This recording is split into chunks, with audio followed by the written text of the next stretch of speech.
అందరికీ నమస్కారం.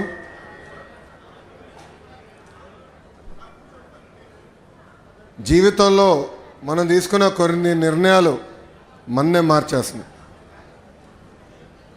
2019లో నేను ఒక నిర్ణయం తీసుకున్నాను. నాకు పరిచయం లేని నియోజకవర్గంలో పోటీ చేయాలని. ఆ నియోజకవర్గం పేరే మంగళగిరి. ఆనాడు అతి తక్కువ సమయం ఉన్నందుక నేనేంటో మీకు అర్థం లేదు, మీ సమస్యలు ఏంటో నేను తెలుసుకోలేకపోయా. 20 రోజుల్లో నేను వచ్చిన 20 రోజులకి ఎన్నికలు అయిపోయినాయి.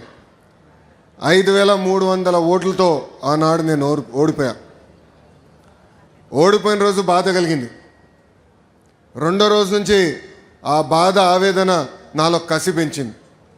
ఇంకా కష్టపడాలి, మంగళగిరి ప్రజల మనసు గెలుచుకోవాలి, ఏ మెజారిటీ అయితే ఓడిపోయానో దాని పక్కన ఒక 0 పెట్టుకుని గెలవాలి అనే లక్ష్యంతో ఓడిపోయిన మరుసటి రోజు నుంచి నేను మీకోసం పనిచేశా. తెలుగుదేశం పార్టీ నాయకత్వంతో దాదాపు 26 సంక్షేమ అభివృద్ధి కార్యక్రమాలు మంగళగిరి ప్రజల కోసం మేము చేస్తాం జరిగింది. మీకు ఆరోగ్యం బాగాలేకపోతే ఎన్టీఆర్ సంజీవిని పేరుతో మంగళగిరిలో ఒక క్లినిక్, తాడేపల్లిలో క్లినిక్, దుగ్గరాలకు ఒక మొబైల్ క్లినిక్ పెట్టి ఉచితంగా చికిత్స కాదు, మందులు కూడా ఈరోజు కూడా మేము ఇస్తున్నాం. ఎక్కడన్నా నీటి సమస్య ఉంటే వాటర్ ట్యాంకర్లు పెట్టి నీళ్లు తోలాం. పిల్లలకి బాగా చదువుకున్నారు, ఉద్యోగాలు ఉపాధి కావాలంటే వాళ్ళకి స్కిల్ డెవలప్మెంట్ కూడా ఆనాడు మేము చేశాం. ఇంకా ఇంట్లో పెళ్లి జరిగితే నేను రాలేకపోతే స్వయంగా బట్టలు కూడా పెడతాం జరిగింది.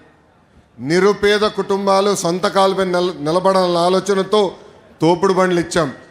మహిళలకి ఆర్థిక స్వాతంత్రం రావాలని కుట్టు మెషినే కాదు, ట్రైనింగ్ మరి ఇచ్చి కుట్టు మెషిన్ అందజేసి ఈరోజు వాళ్ళ పని కూడా మేము కల్పిస్తున్నాం.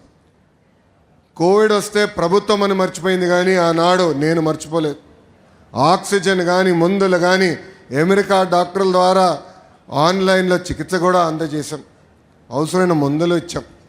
ఇట్లా 26 సంక్షేమ అభివృద్ధి కార్యక్రమాలు మంగళగిరి ప్రజలకి నేను చేశాను. అది మీరు చూసి మొన్న జరిగిన ఎన్నికల్లో అందరికీ దిమ్మ తిరిగే విధంగా 91,000 మెజార్టీ నన్ను గెలిపించి మీరు నన్ను శాసనసభకు పంపించారు. 2024 ఎన్నికల్లో నేను ఒక కార్యక్రమం, రచ్చబండ కార్యక్రమం పెట్టుకుని మీ దగ్గరకు వచ్చా. అక్కడ పార్టీ జెండాలు లేవు, బ్యాక్ డ్రాప్ లేవు. సరదా కూర్చొని నేను చెప్పాల్సిన 10 నిమిషాలు చెప్పి మీ సమస్యలు తెలుసుకుని ఆనాడు స్పష్టమైన హామీ ఇచ్చా. దాంట్లో భాగంగా మీరందరూ నన్ను కోరారు. 2.5 దశాబ్దాల నుంచి ఇదొక కళ, మాకు ఇంటి పట్టాలు మాకు కావాలి, మీరు ఏం చేస్తారో మాకు తెలియదు, ఆ పట్టాలు మటుకు మాకు ఇప్పించండి అని మీరు చెప్పారు. అది ఇప్పుడు కూడా నా బాగా గుర్తు. ఆనాడు మీకు చెప్పా, 3 విడతలుగా ఈ కార్యక్రమం జరుగుతుంది. కొంతమంది సులభంగా చేసాక ఉంటుంది, అది ప్రభుత్వ నిర్ణయం మేరకు నడుస్తుంది, అది మొదటి విడతలో జరుగుతుందని చెప్పా. రెండవది ఎండోమెంట్ భూములు, ఇంకో పక్కన రైల్వే భూములది ఇంకొంచెం సమయం పడుతుందని చెప్పా. అతి కష్టమైన పని ఈ కాలువ పైన ఉన్న ఇల్లు కానివ్వండి, అటవీ భూమిలో ఉన్న ఇల్లు, అది అందరితో మాట్లాడాలి, 2-3 సంవత్సరాలు పడుతుంది, బట్ నేను చేసి తీరుతానని ఆనాడు హామీ ఇచ్చా. కరెక్ట్గా 10 నెలలు అయింది ప్రభుత్వం ఏర్పడి. 10 నెలల్లో మొత్తం ఎన్యూమరేషన్ చేశాం, ఇంటికి కొలతలు తీశారు. అధికారులే కాదు, అన్ని పార్టీలకు సంబంధించిన నాయకులు వచ్చారు, కొలతలు తీశారు, వివరాలు కనుక్కున్నారు. ఆ వివరాలు తెలుసుకున్న తర్వాత నేనే స్వయంగా రెవెన్యూ మంత్రి అనగాని సత్యప్రసాద్ గారితో, గౌరవ ముఖ్యమంత్రి గారితో అనేక సార్లు మాట్లాడి ఏకంగా అది క్యాబినెట్కి తీసుకెళ్ళి క్యాబినెట్లో ఆమోదం తెలిపిన తర్వాతనే ఈ కార్యక్రమం మన ముందర తీసుకెళ్లే పరిస్థితి. మీరందరూ ఒక్కసారి గుండెపైన చేపెట్టి ఆలోచించారు. గత 2.5 దశాబ్దాలుగా మీకున్న కళ ఇది. అనేక మంది నాయకులు మీరు కలిశారు. జిరాక్స్ ప్రింటింగ్లకే విపరీతంగా ఖర్చు అయిపోయింది, కాగితాలు ఇచ్చేదానికి ఖర్చు అయింది.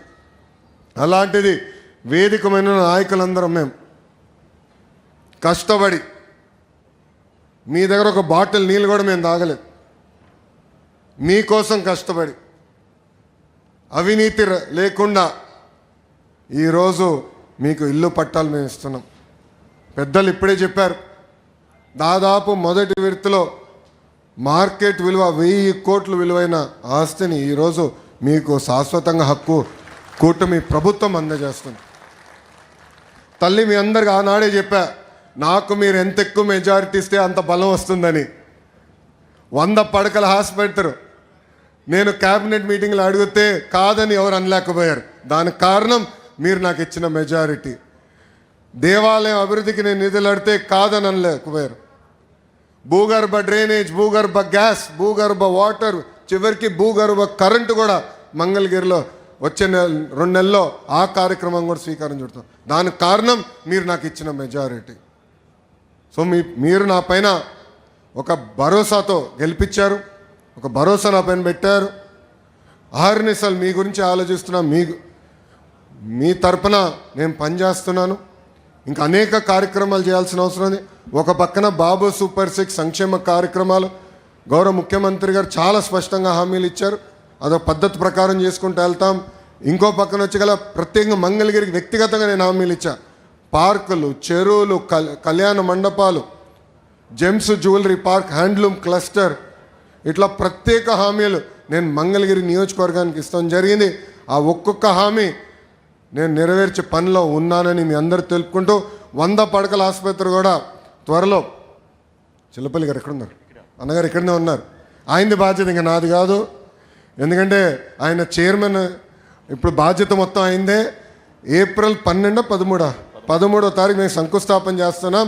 కరెక్ట్గా 1 సంవత్సరం అంటే 2026 ఏప్రిల్ 13న మళ్ళీ ఓపెనింగ్ చేయబోతున్నాం అని ఈ సభాముఖంగా ప్రజలందరూ నేను తెలుపుకుంటూ, వేదికమైన ఉన్న బీజేపీ నాయకులు, జనసేన నాయకులు, తెలుగుదేశం పార్టీ నాయకులు, మేమందరం కలిసికట్టుగా ఈ కూటమి ప్రభుత్వంలో ప్రజలకు సేవ చేయడానికి వచ్చా, మీకోసం పోరాడడానికి వచ్చాను. అహర్నిశలు మీకోసం కష్టపడతాం. మీకు ఎలాంటి సమస్య ఉన్నా పరిష్కరించే బాధ్యత మేము తీసుకుంటామని ఈ సభాముఖం తెలుపుకుంటూ, నాకు ఇంత అద్భుతమైన అవకాశం ఇచ్చిన మంగళగిరి ప్రజలందరికీ పేరు పేరున నా హృదయపూర్వక ధన్యవాదాలు తెలుపుకుంటూ, నేను ముగించేలో ముందర ఒక విషయం చెప్పాలి మీ అందరికీ. ఎన్నికలప్పుడు అందరం సర్వేలు చేస్తాం. మంగళగిరి సర్వే, కుప్పం సర్వే పక్కన పెడితే మనం ఇంకా వెనుకబడి ఉందా? నేను తలగొక్కున్నాను, ఇంత పని చేసాం ఏంటి ఇంకా వెనుకున్నాం కుప్పానికని. కానీ ఎక్కడో అనిపించింది, లేదు మనోళ్ళు చెప్పరు కానీ ఓటింగ్కి వెళ్ళినప్పుడు గుద్దేస్తారని. బాబు గారికి చెప్పా, మీకన్నా ఒక్క ఓటు నాకు ఎక్కువ వస్తుంది సార్ అని. నవ్వుతా, కుర్రోలు రా మీకు స్పీడ్ ఎక్కువ అని నవ్వుతా ఎగతాళి చేశారు.